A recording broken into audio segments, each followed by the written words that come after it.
igihe cyo gutanga utakira. Dawidi ntiyigeze areba abanzi nk'uko tuza tubareba, tuza tubyigisha. Twe tuza tubyigisha bikarangira tuvuga ko twicaye ku meza nziza, abanzi bacu baye barunguruka mu madirisha. Niyo mpamvu n'indirimbo zacu nishi ziba bose babireba, no kuvuga ngo birangira twakomeye abanzi bacu bahaye batureba, babona ukuntu Imana yatuzamuye, bikarangira ari uko bimeze. Sibyo Dawidi yavuze hano.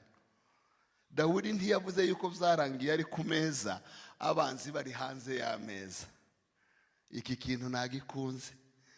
Iyo Imana yaguhaye kubiba udasarura, iyo usaruye ikwigisha kumenya bari muri byabiye kugira ngo bafashe. Iyi Imana yagunyujije mu bihe byo kugira gute gutanga utakira, kubarubwira ngo ni wakira uzamenye guha abahaye batanga batakira. Niyo mpamvu Dawidi yameza ntiyayicayeho wenyine, niwe muntu wenyine wateguriwe imeza imbere y'abanzi, ntiyayicaraho wenyine, kuko igikombe cye cyagombaga gusesekara. Kandi iyo gisesekaye biravuga ngo kigeze no ku bandi. Nicyo bivuga, ni ukuvuga my cup run over. Birimo biravuga ngo umugisha wambaye wandenze ugera n'aho abanzi bari, wangenze ugera no kubata ufite, wambaye umugisha utarangira kuri njyewe. Ari muri bwa buhanuzi bwa Aburahamu aho Imana yamubwiye ngo nzakugira umugisha, Virgile uzabona umugisha, Virgile uzaba umugisha, uzabera abandi umugisha. Igikombe cyawe nicyuzura ujya wemera gisesekare kigere no ku bandi. Igikombe cyawe ndikikuzure ngo kikukurangirireho.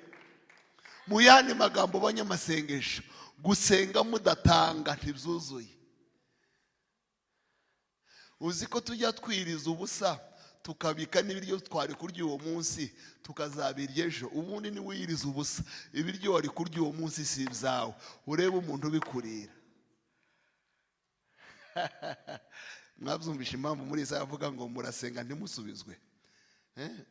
Kwiriza nishimira no gufasha imfubyi, nuvuga ngo igikombe gisesekare cyambuke. Uri mu bihe byo gusesekaza igikombe bikagera ku bandi. Dawidi iriya meza ntiyariyeho wenyine, ayigezeho amaze kwandika iriya zaburi yaravuze ngo harya nta muntu wo kwa Sawuli wasigaye. Baramubwira ngo hashobora kuba hari akana ko kwa Yonatani kamugaye ibirenge kitwa nde Mefibosheti. Aravuga nti iyi meza rero sinuwijeho ko kana kadahari, mukanshakire. Baramubwira ngo kabakura kabahandu kitwa Irodebari, titwokazana sako ku meza yawe. Aravuga ngo mukazane mugashake. Atuma Makiri nduje gushaka ko kantu kazane kagere hano. Iyi meza, iki gikombe kigomba gusesekara kikagera no ku bandi, no kwa Sawuli kikagerayo, n'ahandi kikagerayo. Umugisha Kristo aduheza ntabwo ari umugisha twiyererana. Banyamasengesho, ntukajye usenga niba turengwa ikurangirireho. Ujye usenga niba turene unasohoka, ubwire umuntu utasenze, umubwire ibyiza z'amasengesho ya mu gitondo, umubwire ibyiza byo kwiyiriza, umubwire ibyiza by'Imana, umubwire ubutumwa bwiza, umubwire ngo ngwino usogongere wumva ukuntu Uwiteka agira neza. Niko gusesekaza igikombe.